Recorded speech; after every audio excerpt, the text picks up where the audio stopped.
Hello everyone, let's create these cute little bags out of tracing paper.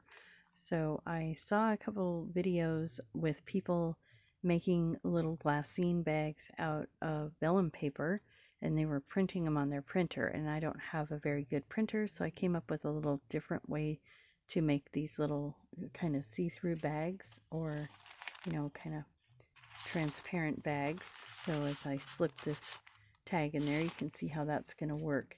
And I had some tracing paper that was gifted to me. I have some stamps that were gifted to me, and I have some markers that were gifted to me. So I pulled all those together and came up with this, and thought I would share with you guys the process to make these. So if you haven't been to my channel before, welcome. My name is Yvette with Yvette's Junk Journal Shop, and if you've been here before, welcome back. So I'm going to give you a little look at each one of these bags. I did a little bit of faux stitching with my marker on there and little stamp, and then this one doesn't have a background, it's just a plain, and then I added stamps on top of the images after I colored them. This one has some background image with the colored image on there, and then some stamping, and this one has a lot more on the background. I also did the back of them with the stamps so that these could be used. I thought they would be really cute to use and put a little bit of jute around the middle, maybe a little charm on it or something like that to finish it off. You could put ribbons on them. So I haven't decorated any of these up yet. I will have some of these in my shop as little gift packs, so be watching for those. And so I'm going to get started here. I'm going to move this out of the way so that you guys can see what I'm doing here. So I was also gifted the images that I have on the bags, the flower images. I was gifted these transfers, and they're iron-on transfers. I thought I could use them maybe as pages in my journal. They are quite old, so they're a little bit fragile, but I could use them as a background or something, but that's kind of a one and done use. So I've hung on to them, kind of trying to figure out how I could use them. And I thought, well, instead of ironing them on, I could trace them onto something. And then I saw those little glassine bags in another video and thought this would be a great way to use those up. So that's what I'm using for the pattern. If you are good at drawing, then go ahead and draw your own. So what I've done is I selected from one of the patterns, and I just did a basic trace around, and I used this one here, and I traced around the basic outline of the flowers and the leaves. I didn't put any of the little details in there. As you can see, all the little lines that are on the flowers to really make them pop. So I didn't put those in. I will put those in later, and I'll show you how I do that. Let me pull this back over. So this is basically what I start with. Let me move my camera here a little bit so that you guys are more in frame. Move my stuff out of the way. So I had already done this video, and then I ran out of room on my phone and it lost everything, so I had to start over. So everything's kind of, I was very organized in the first video, not so much right now. So anyway, I took the image and I put it into pretty much the center of the paper. So the tracing paper that I use is a standard. I'm bringing it in here, lightweight, acid-free, 9 by 12 inches. So what I did was I put it this way, so it's the 12-inch this way and 9-inch this way, and then I centered the image by eye. I didn't measure, and slightly down from the top of center. So centered pretty much left to right, and then slightly down onto from the center, top to bottom. And then the idea of this is we are going to color this, we're going to stamp it, and then I'll show you how I fold it and put it all together. So yeah, like I said, take it to the next level on this. I am just starting out with these, but I was so excited to share with you guys. So you're going to need a pair of scissors. You're going to need a couple stamps. All my stamps are either given to me or I picked them up at like a secondhand store. And then I'm using to trace it I use this micron number 5. It's just I grabbed that one and that was the size, so that's what I used. And then I'm using some Copic markers. I have about 10 of these, and so the colors might not be accurate to what the flower is. I think this is supposed to be a pansy.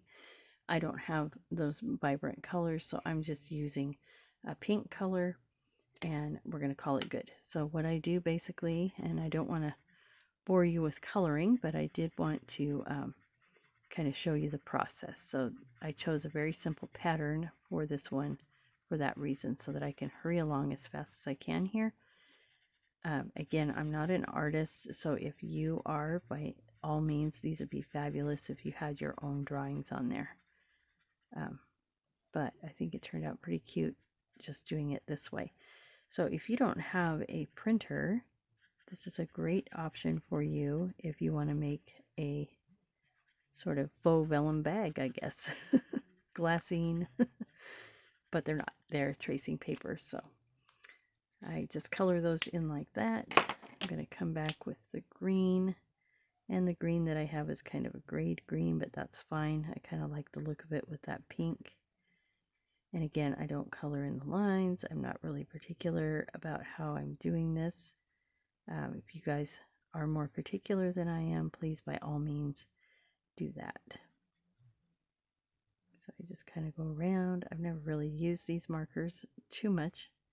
I did another project with them with my grandson, but I don't use them too much, and this is the finest tip that it has, so I just kind of wing it here, hope for the best. And again, they're not perfect, but you know, it's junk journaling, so that's the great thing about it. So we're going to come up here, and then that's a flower, so I need to go back and get my pink and do that part. And that's pretty much done.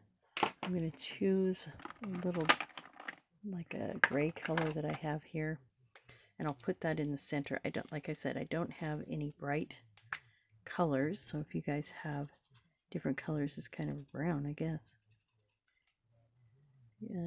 Warm gray, but it looks brown on there. That's okay. It is what it is. All right, so we're going to come in here, and I'm just going to make some lines so you can reference back to the little pattern that I had there. It's got a little bit more lines than I kind of want to have, but I do like the fact that they have these little lines kind of coming around, and that kind of helps the petals stand out a little bit. I like that. So I'm just going to add these in a little bit here and there, and I think that'll just add to the overall look of it. And then I don't want this to look like eyelashes or a spider, so I kind of come back in and put a couple extra ones that are maybe a little longer, so that it doesn't look like a spider. Anything that looks like a spider, I don't want anywhere near me. Alright, so we're just going to come around, and I don't want to bore you again, but I do want to get these details in there. So that's kind of how we have it. You can put a little bit of details on the stem or the leaves if you want. Whatever you want to do, just add those things in. At this point, you can leave it and then do some stamping over the top so you have a plain background like this one. Or you can come in and stamp a little bit like on this one. Or you can stamp a whole lot like this one. So it all depends on how you want to do that. So I have a script stamp that I'm using, and if you don't have a script stamp, any kind of background stamp will work. And I just kind of rub it on my ink pad. I'm using Stays On in a brown color. And I'm just coming up, and I'm kind of messily, as you can tell. And you got to be careful. You don't want to push down too hard because it will pick up, as you saw, the paper. And I kind of put a little bit more ink on one side, maybe not so much on the other. If it leaves voids, I just kind of fill them in as I go. Kind of stamp heavier on one side than the other so that the pattern is not the same all along. Sorry if this is kind of loud, but crafting gets loud. So just kind of coming in, I want to blur those lines, kind of where the stamp starts and ends.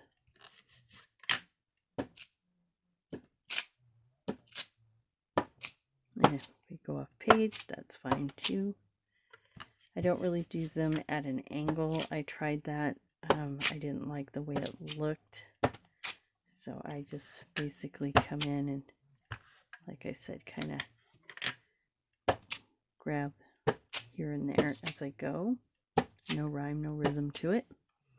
So that's kind of how I do the background. Now at this point, if you want to stamp it, I would wait and do that later. If you want to add another background stamp, so like on this one, I did do two colors. I did the brown with the lettering, and then I came back. I have like an ivy, big, here, let me grab it, a big ivy stamp, background stamp like this. So I just came in with that. Not necessary. I think I like the way this is kind of looking. So at this point, we are going to fold up the bag. So we want the seam in the back. So I'm going to turn this over. You can see the pattern on the back. So we want the bag just a little bit beyond that pattern. So I just kind of fold it, and then you're going to not fold it down because you're going to turn it over and kind of get it where you want it. And then just crease that. If you have a bone folder, it's a good idea to run that on there. Not necessary though. And then this side, we're going to do the same thing. And I turn it over so I kind of get that a little bit centered, but it does not have to be perfect. You could also do these off center if you wanted to, so that they aren't centered at all. I don't measure it. I just kind of let each bag do its own thing. And then at the bottom, so basically you have it folded in thirds now. And at the bottom, we are going to turn up the bottom a bit here. Now you want to keep this paper here very smooth for when we fold this up, so that it doesn't become a crooked bottom. Okay, now we're going to open this up, and if you've seen tutorials before, we're just going to cut some of the bulk out of it. So we're going to, and it's kind of hard with this paper because it is very thin and flimsy. So you want to make sure that it's kind of flat. And just come in there, and you're going to cut this bottom section off on each side. See what I mean? It's a good thing I'm going to cut that at an angle here in a minute. And then you're just going to come back over here. Like I said, it's kind of, I know it's hard to see what I'm doing perfectly here, but we're just cutting that bottom section off. And you're going to cut that off here, up to that point. And don't tear it, because we just learned on the other one that doesn't work so well. Okay, so at that point you're going to have these two coming in, and then this is going to flip up. So if you want to make this a little more decorative, we can take the bottom portion here and just cut a corner off like this and like this. If you're not good at eyeballing it, you can measure it, but so it just comes up like that, kind of like a seed packet. And you can decide if you want this flap under or over. I kind of like it over because it looks more finished on this one. Each one's going to be a little different, so it doesn't matter which side you glue down. I am using Fabri-Tac glue here for the all my glue, because that's just what I like to use, but I don't know if any other, probably art glitter glue would work. I don't know about glue stick, so I wouldn't do that. And I glue both sides because I really want that glued down well. You want to kind of be right up on the edge there so that it doesn't overflow. And then what I do is I push this side down so it's flat, and then I tuck this side over. That way if any glue gets on there. So see, if I didn't glue that inner one, it's going to be sticking up in there. Putting things in could catch. So I like to make sure that that's done as well. And then we're going to put a little bit of glue on the outside here, just a little bit back from the edge. And I just do the three sides there. I don't glue up here because I don't want the glue to get underneath where I'm going to be putting things. Okay, so that's your basic fold there. Now this part I'm going to cut down here. And I'm going to cut this side over here, and you're just going to cut down maybe an inch. And then what I like to do is come in there and just kind of come across like this with an angle. And that will come back, and then I can just cut that off. I hope I'm on camera here. Just cut that off down to here. Now at this point you could leave this square. I like to make the top part kind of run along with the same line as this. So I just come in here kind of at an angle, and I come up like this and just follow that line by eyeball, so that you've got a little bit of a reveal there at the top. And each one of these I did a little bit different. You can also, sometimes it's easier, especially with a really scalloped one, to cut this before you glue it down. So you just come in and cut into here, cut the scallop, pull it behind, glue it like we did, and then cut out that top part. And you could ink that too. That would make it stand out a little bit more if you wanted to ink it. I'm just showing you the basics here. So there, basically we have this, and then you can come in with other stamps if you wanted to. I do have like this little corner stamp that's kind of a decorative stamp. I thought about putting that in the corners. I used that on this one, and it doesn't show up really well, but I like that look. So I do have these sentiments, but like I said, I don't know really what they say until I stick it on a pad and print it. So I'm going to grab one here just to see what it says. And then I had a scrap piece over here. Here's one of the other stamps that I was testing out earlier.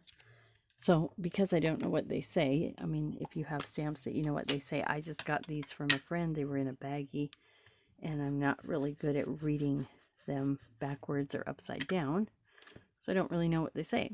So I'm just inking it up, and then I put it on here so I can kind of see.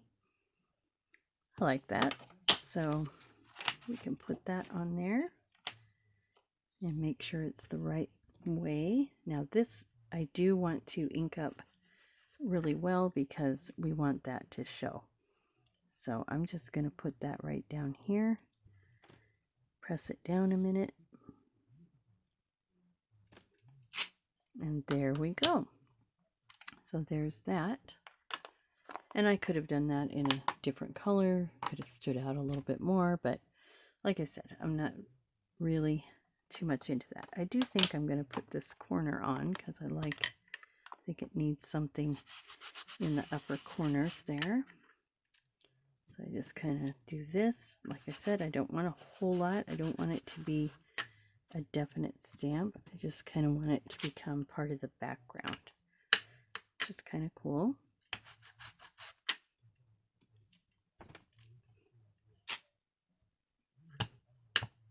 And if I didn't like how much I did up there, I just do it again. Okay, I like that. And then I do have these little postage stamps, faux, like postage stamps.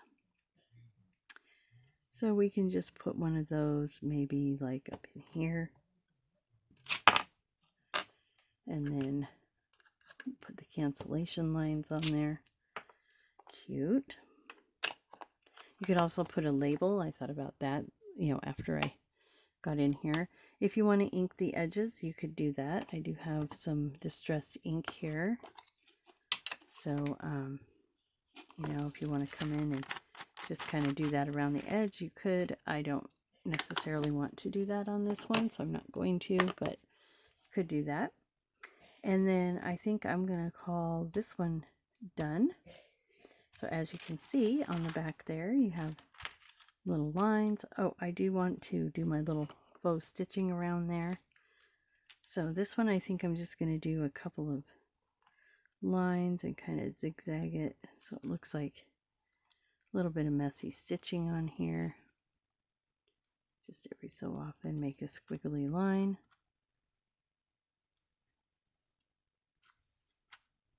You know, you guys know I like to doodle if you've been on my channel before. I like to draw just little messy little stitches here and there. Give it kind of a finished look. If I go off a little bit, that's fine. Just pretend that it was stitching that I planned. So that's kind of how I craft. All right, and you can go back in there and just make another line if you want. Just kind of add those lines in. Just do you.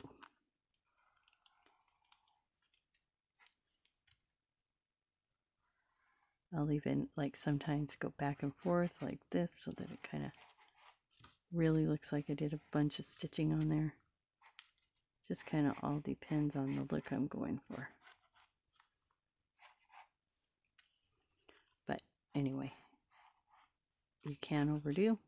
I don't want to overdo. So there's that one. So I hope you guys give this a try.